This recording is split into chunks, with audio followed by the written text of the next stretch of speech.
This is what should be done by one who is skilled in goodness and who knows the path of peace. Let them be able and upright, straightforward and gentle in speech, humble and not conceited, contented and easily satisfied, not busy with duties and frugal in their ways, peaceful and calm and wise and skillful, not proud or demanding in nature. Let them not do the slightest thing that the wise would later reprove. Wishing in gladness and in safety, may all beings be happy, whatever living beings there may be, whether they are weak or strong, omitting none, the great or the mighty, medium, short or small, the seen and the unseen, those living near and far away, those born and to be born, may all beings be happy. Let none deceive another or despise any being in any state. Let none through anger or ill will wish harm upon another. Even as a mother protects with her life her child, her only child, so with a boundless heart should one cherish all living beings, radiating kindness over the entire world, spreading upwards to the skies and downwards to the depths, outwards and unbounded, freed from hatred and ill will, whether standing or walking, seated or lying down, free from drowsiness.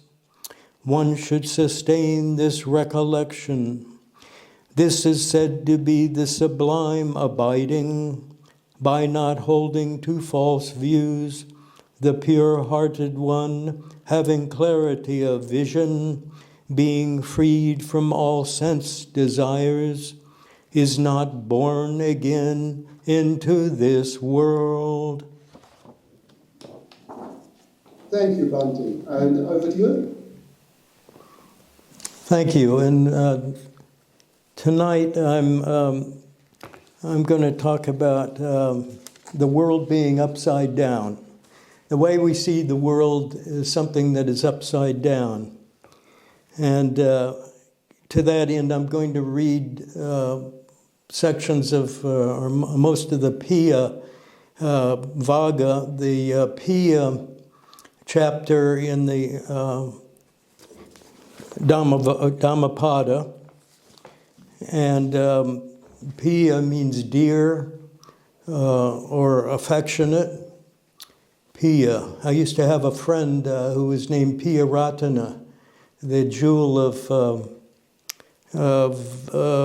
dearness or affection, but he changed his name when he became a bhikkhu. What I'm saying before is that we see this world upside down, and the things that are dear to us are, for the most part, just the opposite. And first we'll see examples of that in the Piya Sutta, and then we'll talk about cognitive distortion, vipalasas. And so I'll start with the Piya Vaga, the Piya Sutta. Avoid that which should be shunned, applying oneself to that which should be avoided, not applying oneself to that which should be pursued, and giving up the quest, that's of the Noble Eightfold Path, and so on. One who goes after pleasure envies those who exert themselves. That's referring in particular to bhikkhus who do not work and finally disrobe, and envy the bhikkhus who continue on the path. In the next verse, give up both what is dear and not dear. Consort not with those that are dear. not what you'd expect to hear somebody say for advice. Consort not with those who are dear, never with those who are not dear. Not seeing those that are dear and seeing those that are not dear are both painful because of attachment on one side and aversion on the other. Attachment and aversion both with the dear. Hold nothing dear. Hence, hold nothing dear, for separation from those that are dear is painful. Bonds do not exist for those to whom nothing is dear or not dear. These are difficult lessons, I think. Okay, and the story is about the only son in a family in Savatthi wanted to become a bhikkhu, and so he did, against his parents' advice. And because of their strong attachment to him, they became a bhikkhu and a bhikkhuni also. And they had such strong attachment for each other that they hung around each other all the time in the monastery and ate together and talked together and acted as a family and annoyed the other monks, and apparently the other bhikkhunis also. And so they couldn't break their attachment to each other, and so this was reported to the Buddha. The Buddha said, "Once you have joined the order, you should no longer stay together like a family. There is no doubt that not seeing those who are dear and seeing those who are not dear to one are both painful. Even so, you should not hold any being or anything dear to you." I'll read that again. "Even so, you should not hold any being or anything dear to you, because emotional attachment hinders spiritual development." Okay.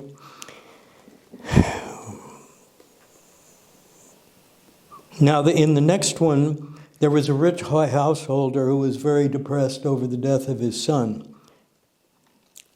And he wept often, every day in the cemetery. And the Buddha saw in his vision the householder acting like this and went to see him and asked why he was so sad. The man told about the death of his son. The Buddha consoled him and said, "Death does not occur only in one place. All beings that are born must die one day. Indeed, life ends in death. You must ever be mindful of the fact that life ends in death. Do not think that only your beloved son was subject to death. Do not be so distressed or so shaken. Sorrow and fear arise out of endearment." I'll read that again. "Sorrow and fear arise out of endearment. Perceiving the fleeting nature of life, the rich householder attained the first stage of sainthood."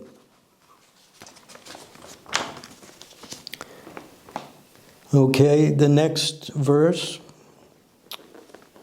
is similar. Visakha, a famous disciple of the Buddha, lost a grandchild, a little girl, and she felt very sad and grieved her loss and went to the Buddha and expressed her grief. And the Buddha said the same, "Visakha, don't you realize that many people die in Savatthi every day? If you were to regard all of them as your grandchildren, you would have to be endlessly weeping and mourning. Let not the death of one child affect you so much. Sorrow and fear arise out of affection." The next one is grief springs from attachment. This is an odd story about the Buddha with some bhikkhus were walking along one day. They entered the town of Vesali, and they met some princes of Licchavi who were elegantly dressed and on their way to a pleasure garden. And on their way, they met a courtesan, a beautiful courtesan and they invited her to join them. But then they quarreled and fought and came to blows, and as a result, some of them had to be carried home bleeding on stretchers. On their way back, after the alms round, the Buddha and the bhikkhus saw the wounded princes being carried home. The bhikkhus remarked, "For the sake of a woman, these Lichavi princes are ruined." The Buddha then replied, "Bhikkhus, sorrow and fear arise out of enjoyment of sensual pleasures and attachment." Now, in another story, there was a man who was to marry a young girl, a beautiful young girl, and as she was coming from her hometown to Savatthi, she became ill and died on the way. The bridegroom was overwhelmed with grief and pain. At this juncture, the Buddha went to his house, knowing that the time was ripe for this young man to realize the Dhamma. That means to attain the first stage, Sotapanna. The parents of the young man offered alms food to the Buddha. After the meal, the Buddha sent for the young man and asked why he was so distressed. He related the whole story of the tragic death of his young bride. Then the enlightened one said to him, "Lust begets sorrow. It is due to lust for things and lust for sensual pleasures that sorrow and fear arise." On reflecting upon the advice of the Buddha, he overcame his grief and pain and realized the fleeting nature of sensual desires. Soon after, this young man attained the first stage of sainthood.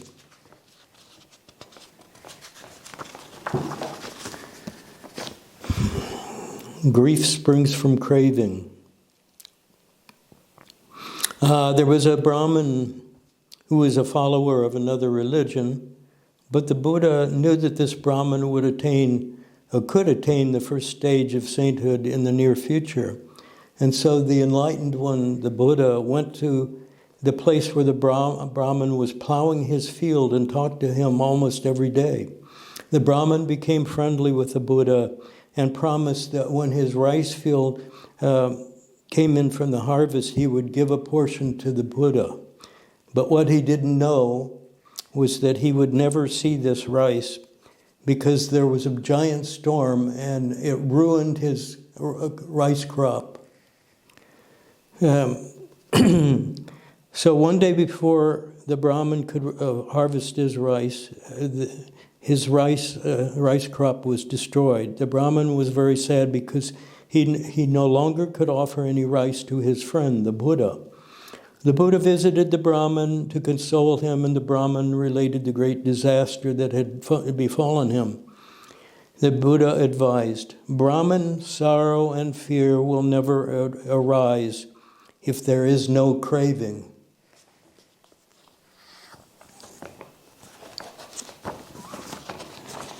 Now, the question is there never cases where there is one who is dear, that there can never be endearment, there can never be attachment or the love of a dear person, or of a dear being. On one occasion, there was the pupils of an elderly monk who wanted to know if this elderly monk had attained any stage of enlightenment. And this elderly monk didn't want to say, although he was already a non-returner, an anagami, he didn't want to say until he had attained arhathood. However, he passed away without being able to tell anyone, and his pupils went to the Buddha, some in tears, and feeling that their teacher had not attained any stage of enlightenment. And the Buddha replied, Bhikkhus, your teacher who was an anagami before he passed away is now reborn in the abodes of the Brahmas. He did not reveal his attainment because he felt ashamed that he had achieved only that much. He was ardently striving to attain arahathood. Your teacher is now freed from attachment to the sensual world. They loved their teacher very much and were attached to him. So there is a case where the attachment is not so difficult, so wrong for your own path. Now,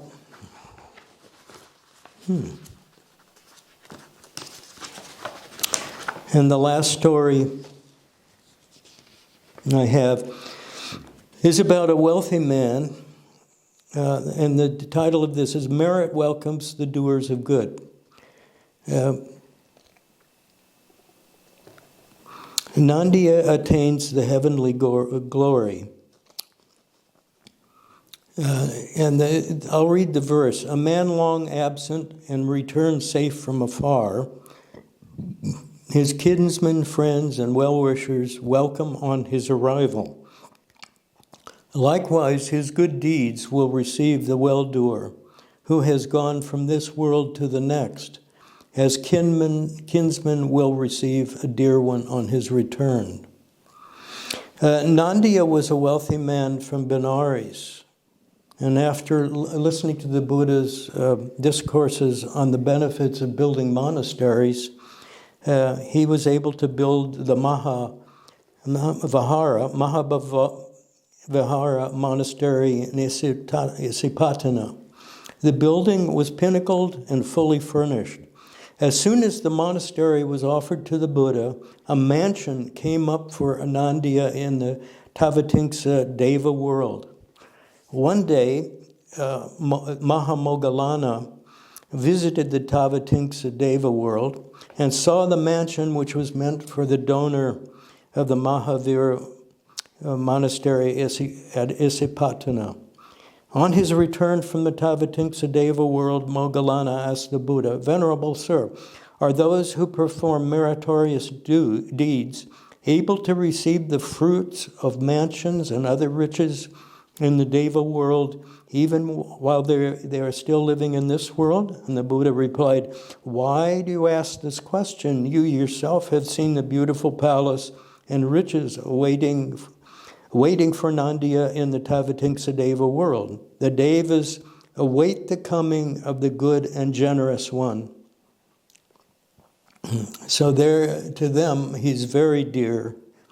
As they wait him as relatives await the return of one who is long absent. When the good ones die, they are welcomed joyously to the abode of the Devas. And a commentary goes on to say that Nandiya, after a life devoted to almsgiving, died and was reborn in the Tavatimsa Deva world. So, one thing I skipped was for the teacher who died and passed away. Here are the things that he did that caused him to be endeared to his students. He had developed a wish for the ineffable, that's nibbana. He whose mind realizes it with the three fruits, that's the three first stages of sainthood. He whose mind is not bound by material pleasures, such a person is called an upstream bound one. Those are referring to the five heavens for those who have attained anagami. So there the devas are waiting eagerly for this teacher to come. So non-attachment doesn't really apply to these kind of beings. And so we have about 5 minutes or so before we can start meditating. But so if you want to ask questions about this, You may ask what we're going to talk about next,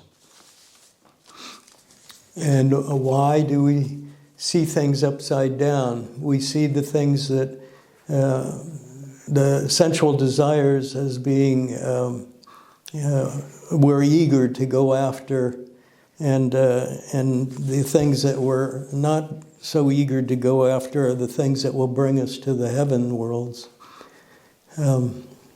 Questions? Is this clear to everybody? Yes, if it's not clear, please feel free to ask a question. It's a good chance.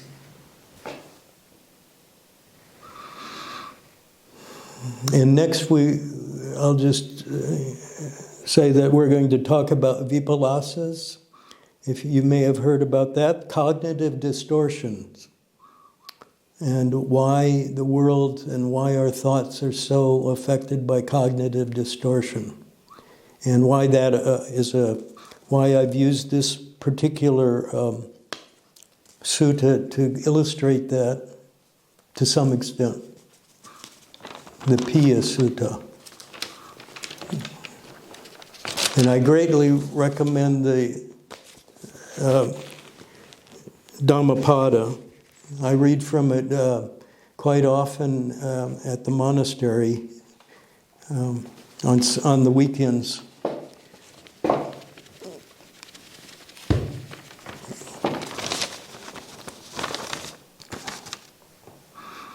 Bhante, would you like to clarify what you mean by cognitive distortion? Well, I would, but I'd like to save that for after the meditation, or I won't have anything to talk about. Cognitive distortions, I'll just say what they mean by cognitive in this case are views, perceptions, which are influenced by our views, and our thoughts, which are influenced by our perceptions. And so it's a vicious circle. It's like a feedback loop. I guess that's in programming. Our views influence our perceptions. And the perceptions influence our thoughts. And our thoughts create the rationale for our views, and then so our views take on the rationale created by the thoughts, which are influenced by the perceptions. And then the views influence the perceptions so that we see things a certain way. And things are bent one way or the other. So it becomes a vicious circle of change. And this is cognitive. This is the reason for cognitive distortion. I haven't talked about the distortion yet. I'll save that for later. And if there are no questions, then I think we can start the meditation. Yes, that would be excellent, Bhante. Would you like to do that? Thank you. Okay.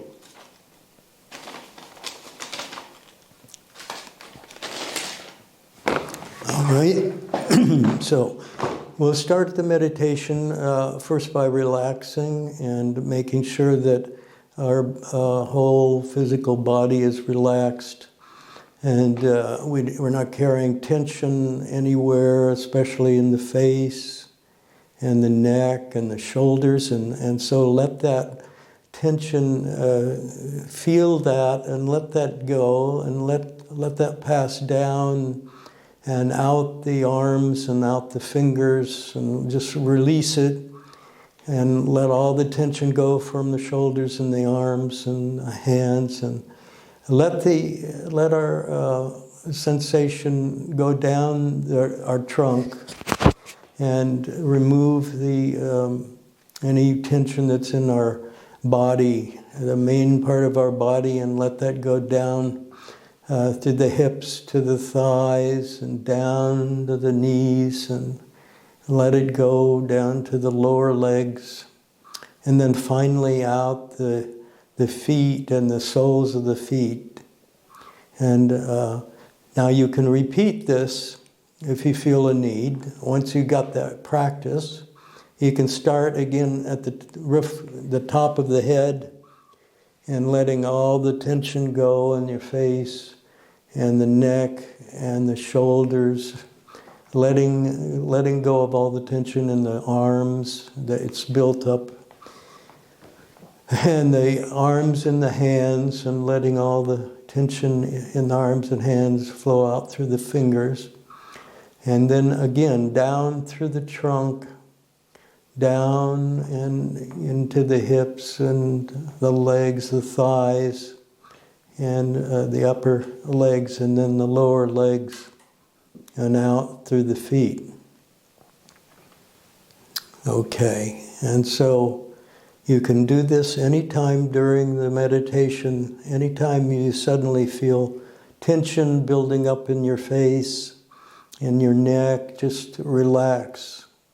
Put that as a priority. You don't want to try meditating when you're tense. So always put the relaxation as a priority for your meditation. All right. So now we'll start.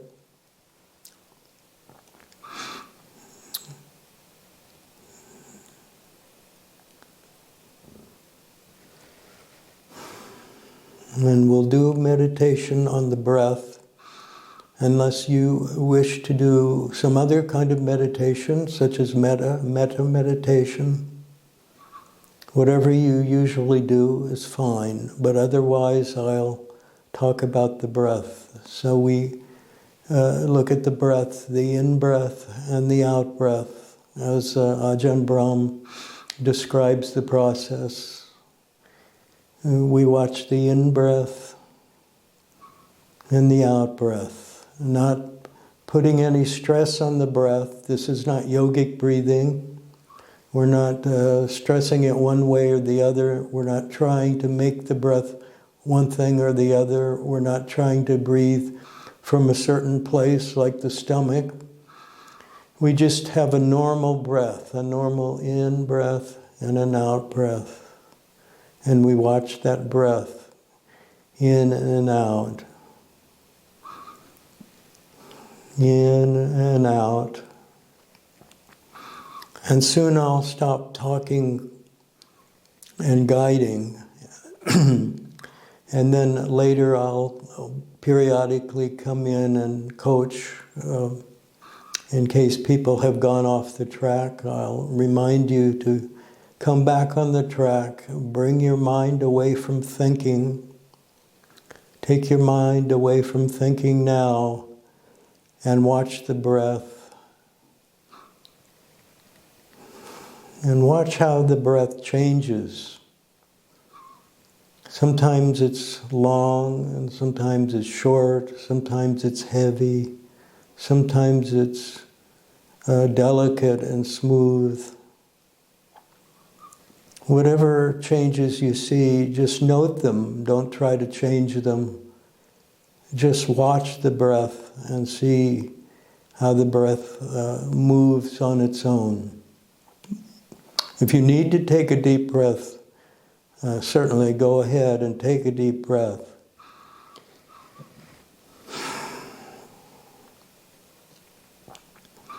And continue breathing, watching the breath. In breath, pause. Out breath, pause. Note the pauses. Are they long or short? Are they changing in length, the pauses? See the nature of the breathing, but don't try to change things one way or the other. Continue watching the breathing.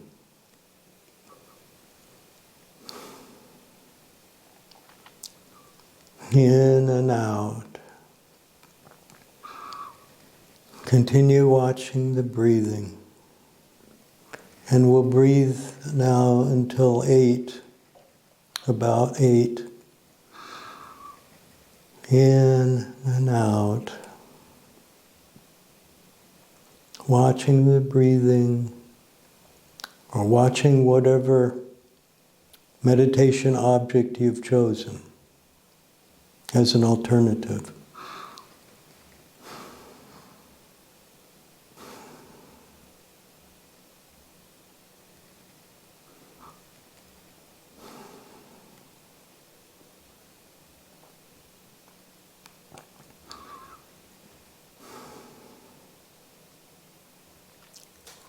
Remember to look at your body periodically and make sure you're relaxing in all parts and not holding tension somewhere.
Keep your mind on the breath.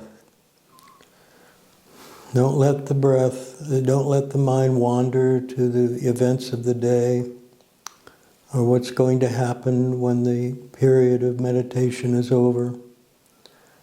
Don't think about the events that have happened today or the events that might happen tomorrow.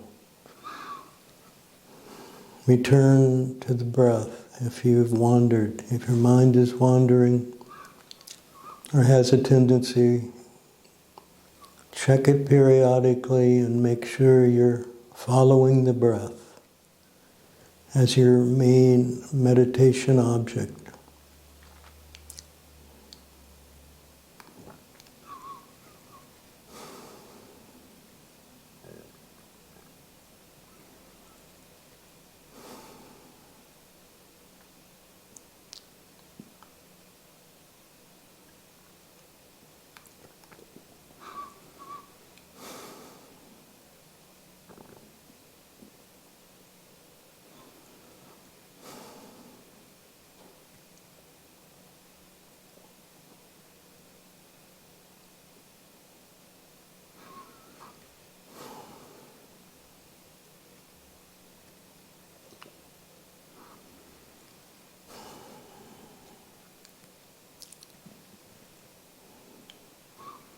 Do you see changes in your breathing?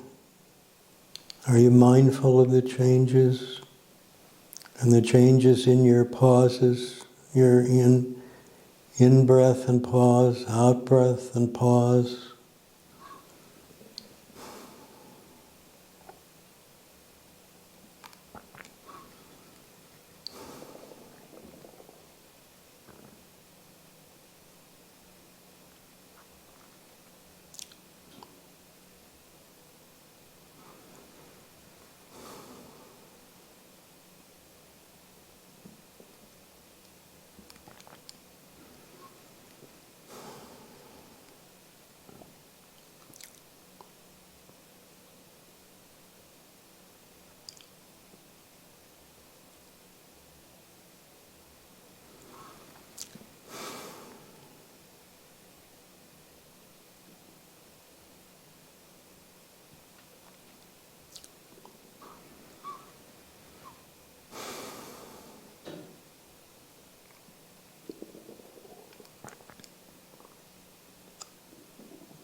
Let any attachments to the world or to other persons in the world, people you hold dear, or possibly enemies,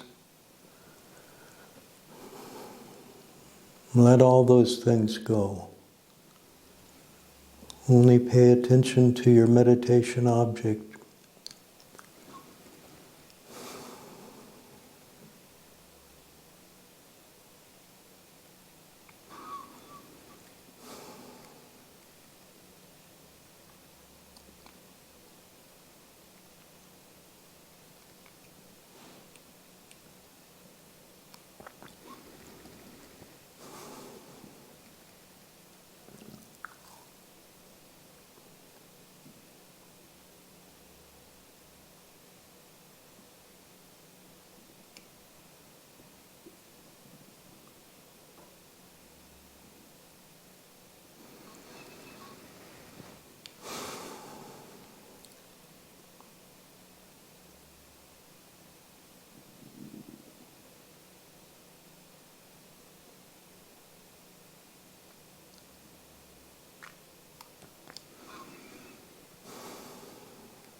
Stay with mindfulness of the breath.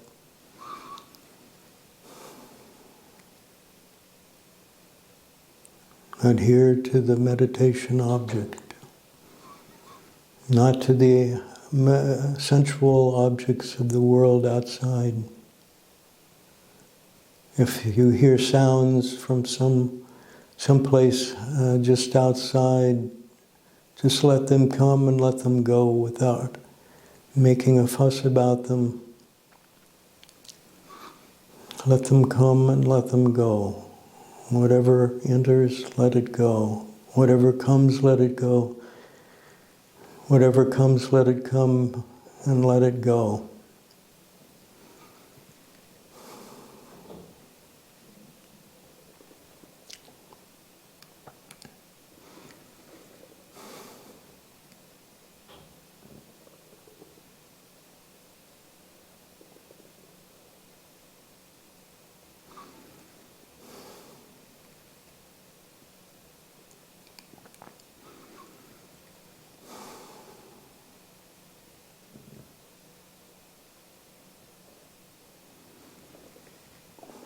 Remember to check your whole body for relaxation.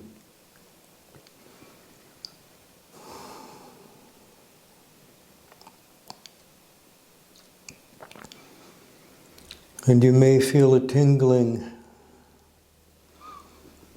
This is piti, piti sukha.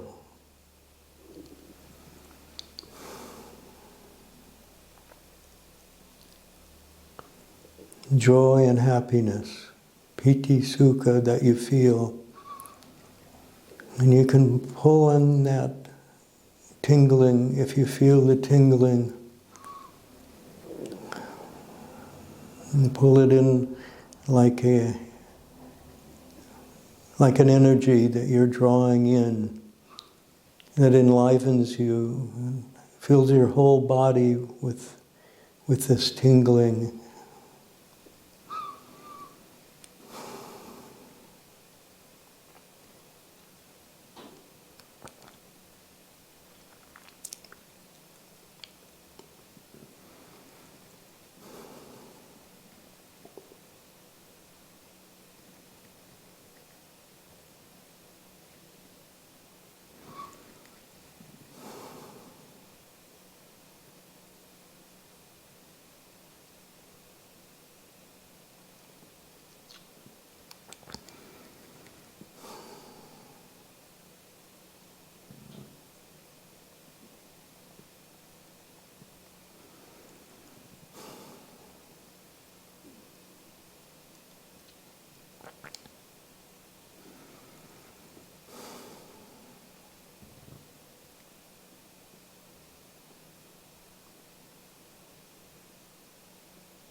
If you have any feelings in your body, any pains or any itches, just let them go.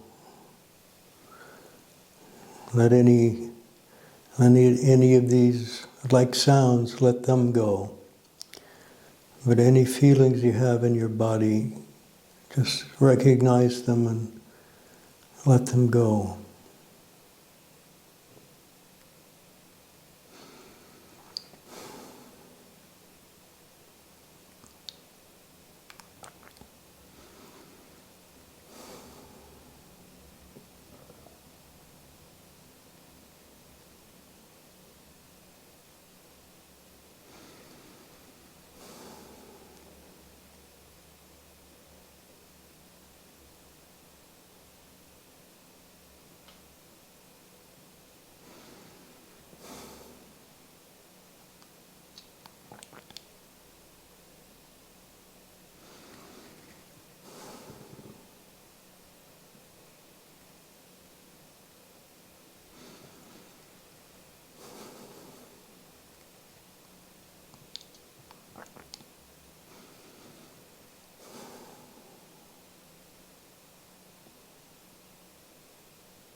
Let all other thoughts go. Let them dissipate. Any thoughts of tomorrow or yesterday. Return to the breathing.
Now in the last couple of minutes, we can turn our thoughts, if we wish, to metta. Thinking first, may I be happy. May I be happy. May I be happy. And then when you wish, turn your thoughts to other beings, the beings in this class, and those in your town, where you are, where you're living, the beings on the earth, and spread the metta out to the whole world gradually. May all beings be well, happy, and peaceful. May all beings be well, happy, and peaceful.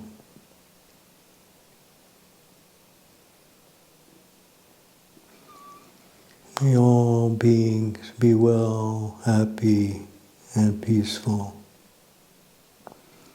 And now it's 8 o'clock, and we can end this session.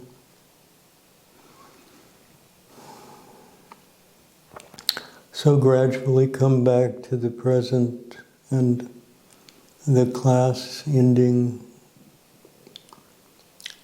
If you're meditating in the dark and you turn the lights on, take it easy on your eyes and open them gradually.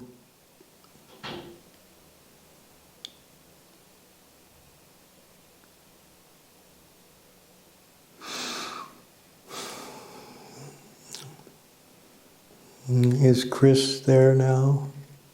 Yes, I am, Bhante. Okay. So... Do you want to talk more or go straight into questions and answers? I can go into question and answers now if you have some. Yes, we do. We've got some questions in the chat. Would you like me to read them for you? Yes, please. This is from one of our guests tonight. You say grief is an attachment. Then with grief we generally show our emotions. Is this also showing our compassion and empathy for someone?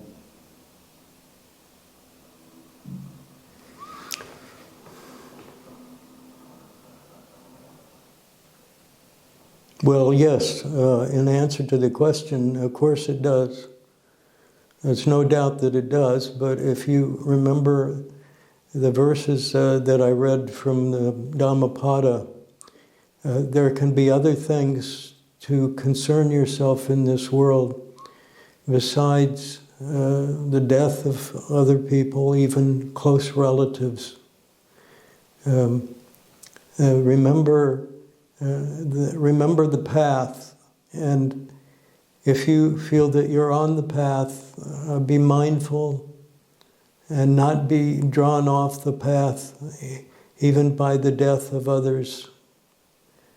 Because as I was reading, people die all the time, and you want to maintain your meditation on the path, and continue meditating, and not be drawn off the path even by the death of someone close to you. I hope that helps. Thank you, Bhante. That sounded very adequate to me. We have one more in the chat. Can I read that too? Yes, please. After meditation, how do we practice to still love our families but not be attached? It is, for me, confusing because sometimes I feel it can sound cold. Sometimes I feel what? Just a second, I'll read it again for you. How do we practice to still love our families? Yes. But not be attached. It is confusing sometimes because the person feels that it can sound cold to the family not to feel attachment for them. Well, this is why I read this chapter, because it's so unusual in a way. And to have the Buddha speak out like this, you have to decide on your priorities. And even if things, sad things are happening to your family, and they happen to every family, still you maintain your number one priority, which is the path. And the path being sila, samadhi, and panya. In other words, sila is morality, samadhi is meditation or mindfulness. Even when you're not sitting, you can be mindful. And panya, which is wisdom.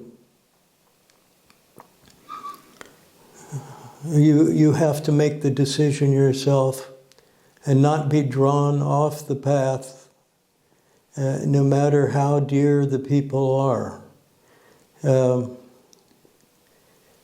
It's up to you to decide and to explain in the best way that you can to your family that you're following a path, the Buddhist path of meditation. And if you seem cold, the reason is that you're maintaining your mindfulness. If that's the case, if that's the truth. And keep on maintaining your mindfulness. Even if other people don't understand, haven't reached your level of understanding the path. Yes, you see what I mean? It's not so easy. That's why I read that chapter. It's not so easy, and it shows that the world is upside down. The things that we take are important, and the most important things are not. The most important things are on the bottom in our world, and they should be on top. We see things upside down because of a cognitive distortion, because we haven't taught ourselves right, we haven't learned right, we haven't been on the right path. Okay, is that any other questions? Bhante, Yes. I'm wondering what place metta in the relationships to sustain care, response to people's suffering, rather than have a detached in the sense of, Well, I think the last question was cold. I would have thought that there could be a lot of warmth and care and attention and response to the people that we love. I think that is what we're being asked to do. I think metta is a top priority and is probably the best response we could have to almost any situation. Absolutely, you've hit upon the best response. All right? Is that too simple? Practice the No, not at all. I think when we talk about it only in the sense of non-attachment and don't bring in the metta, it can give a distorted view about how then we are in relationship with others. That was my concern. I think. See. Metta is a non-attached form of love. I think the Christians call it agape, if I pronounce it right. That we have love, we can have love for our children and yet not be attached. There's a form of love that's, I don't know how else to put it, and it's universal. It can be universal if we make it so. And that's what metta is, universal love, unattached. All right? So, can I yep. follow up on that a little bit? Do you mean that the form of like non-attachment is not like you do your own business, you have nothing to do with me? Like that is not the non-attachment that you're talking about, but rather like if you love your mom, you love her, but you're not creating any expectation for her. Like, you don't expect her to be something that she's not. Like, if she's dying, you accept that she's dying, but you take care of her. Is that similar to, like, you take care of her, you give her the, you take care of her, and you help her in the way that she needs, but without like taking it very personally in terms of the kind of attention that you are giving to your family. Is that what you're talking about? Well, yeah, I think, yes, I think so.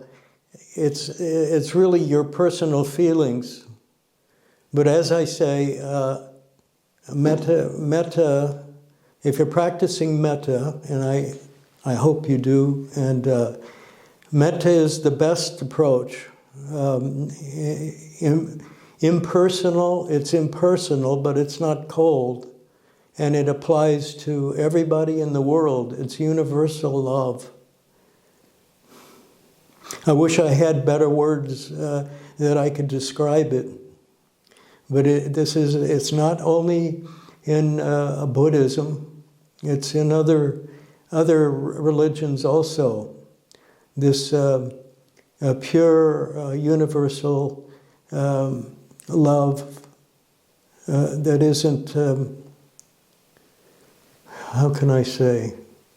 I've already read the suttas that tell about non-attachment. It's non-attached, but it doesn't mean that you don't have a universal love, which is metta. It's all a matter of practice and learning to practice it. And if you need work on that, there are textbooks that you can read. There are teachers you can listen to talks strictly about metta. You can listen to Bhante Ji's talks about metta.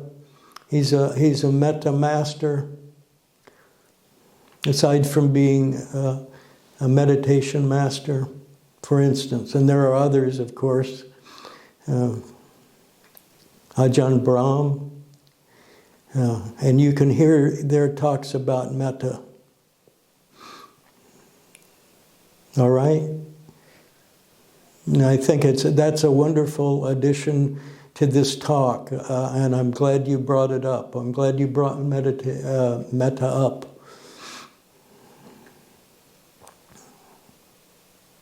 And, all right? Bhante, would Ajahn Brahm's words, the door of my heart is always open to you, no matter what, would they apply to this situation, do you think? It sounds like it would to me.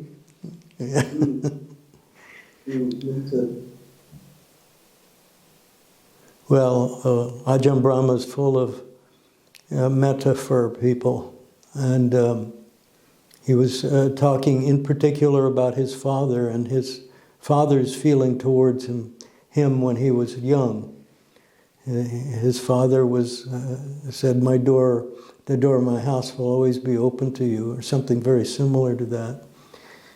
Yes, this is a description. This is one aspect of metta.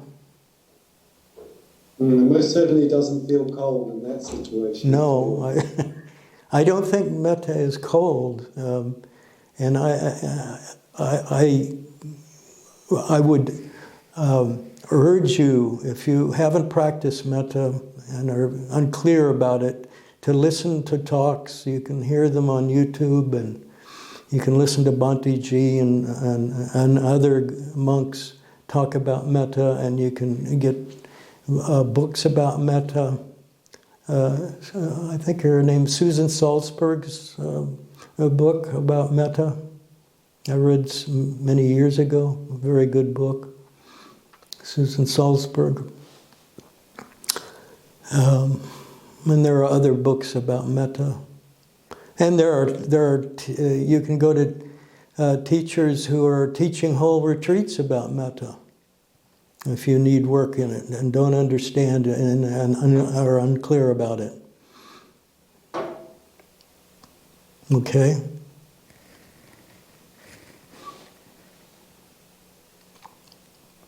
Right, is there anyone else who'd like to unmute and ask a question or to put a question in the chat?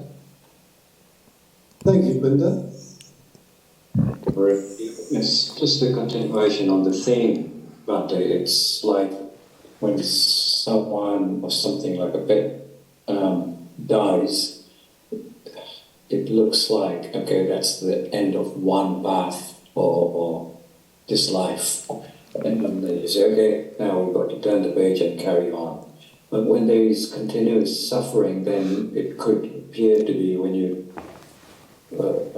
detachment can appear to be that you are callous and don't care about it. But as Catherine was saying, if you sort of look at it from the point of metta, then it can make it easier for yourself to cope with things like that. And I remember what I try to sort of remember what Ajahn Brahm says: when something's over, you remember the good times that you had with that person or with that thing. You don't remember not to forget the current situation that you were in, but try and remember the good parts. That can make it easier for oneself personally to cope with things.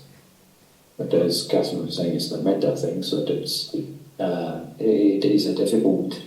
When you were talking about the Metta Suttas earlier, so it's very difficult to do that, because you can appear to be callous, and you don't want to be in that situation, because then you can become callous.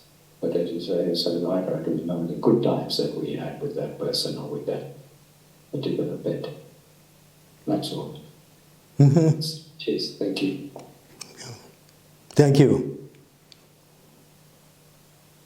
Thank you, Binda. Is there anyone else who would like to unmute and ask a question?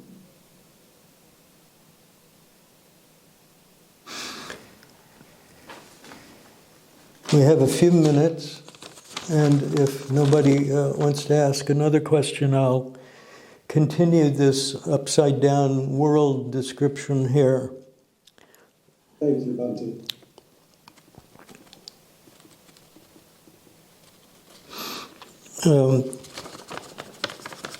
So I was talking about cognitive distortion, which is usually called vipallasa, a Pali word. That's what it means. And the four delusions, and I explained already that that we have perception, thought, and views. And this is our cognition, and it's continually being turned upside down by our wrong views. And we're filled with wrong views. That's why the first step of the Eightfold Noble Path is right view. Right view. And so the four delusions that we're concerned about being in, that our cognition is infected by, I'll just say them: self, permanence, pleasure, and purity. Now, in what way are these infections? Well, obviously, for self, we think that things have a self when they have no self. This is our first view. And we perceive things to have a self, and the perception creates thoughts, and so the thoughts create evidence to our the view of the mind, and so our views say, well, our thoughts prove that the world is filled with self, all sorts of selves all over. That this is a truth, a self-evident truth. We all have selves, right? Okay, that's the first distortion. The second distortion is that there is permanence, that there are some things that are permanent, that we are permanent, when everything is actually in fact, and we're told by the Dhamma that everything is impermanent. All things that we see are impermanent. We are impermanent. There is no permanence, but there appears to be permanence. Our perception says there's permanence. Well, that mountain is permanent, but of course it's not. Even the mountains aren't permanent. Okay, the third distortion is pleasure. And we think that there is pleasure where there is pain. And this even applies to sex, which is a radical thought. And Ajahn Brahm talks about it in his books that sex is not actually pleasurable, and the Buddha says that it's not. And yet nobody believes this. If you talk about this, they think you're crazy. Well, of course, sex is great. It's the greatest thing you can do. For example, and other pleasures are. But the truth is that these pleasures quickly turn into painful situations. Pleasure is not what it appears, and it's. There again, the world is topsy-turvy. What is pleasure is actually pain, becomes pain. Attachment to people becomes painful when they leave, for example. And the last distortion is purity. I call it purity. You can also call it beauty.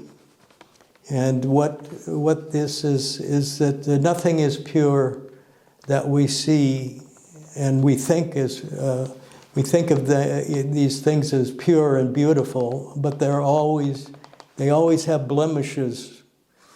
Everything that we see in the world is impure. The world of the senses is impure, and yet we see it. Our perceptions say, oh, this is beautiful and this is pure. But these things are not beautiful and pure. If you want beautiful purity, then seek the jhanas. And even they can be superseded by higher states. All right, those are the...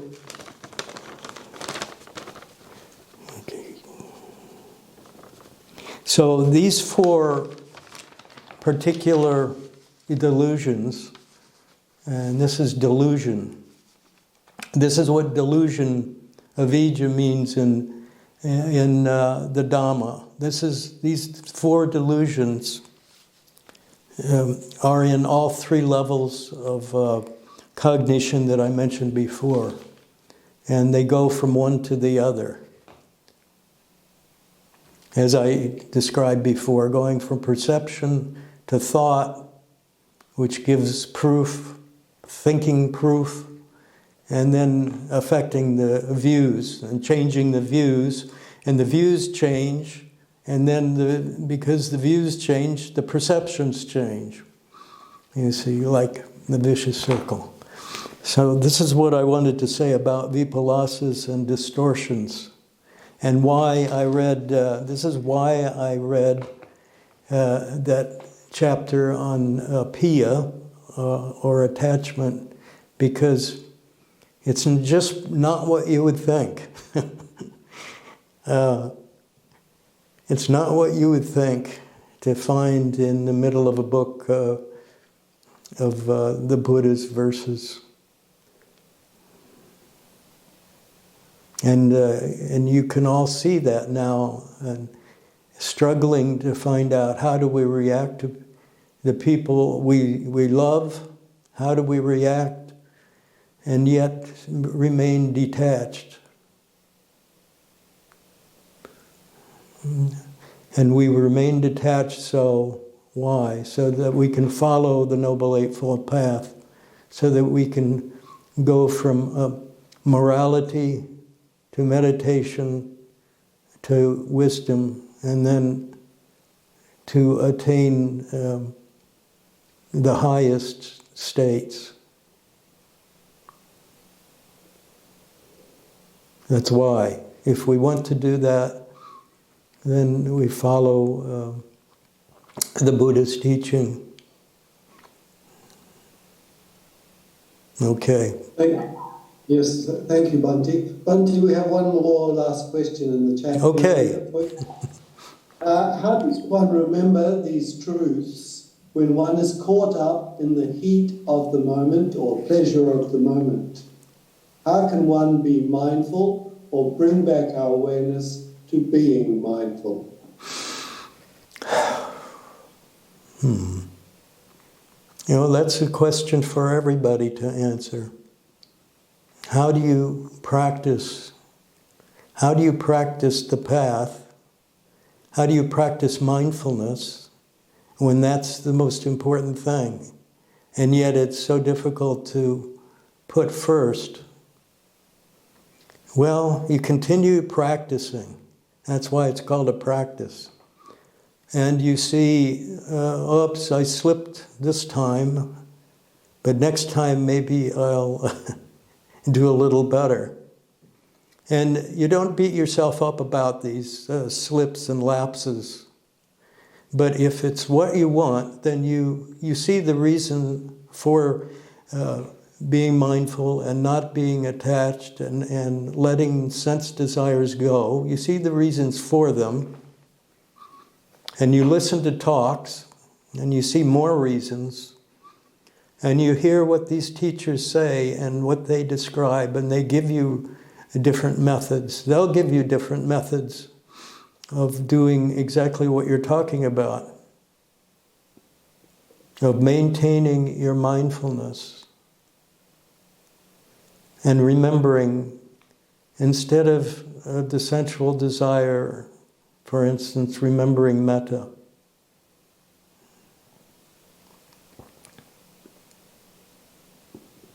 All right?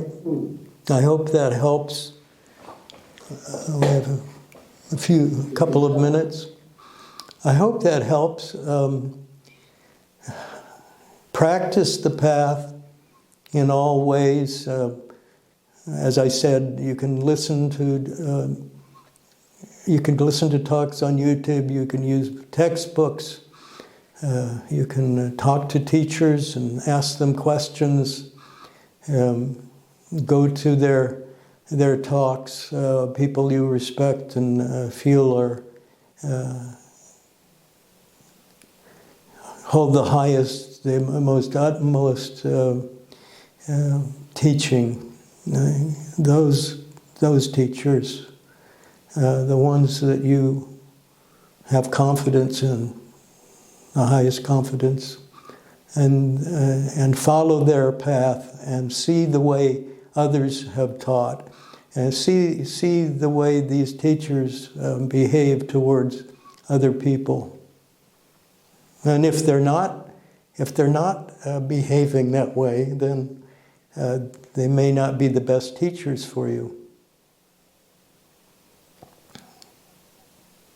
I hope that helps some. But follow all the possible ways of following the path. Thank you, Bhante, for giving us words of wisdom and teaching us about the topsy-turvy world. Would you like to offer us a blessing to finish the evening?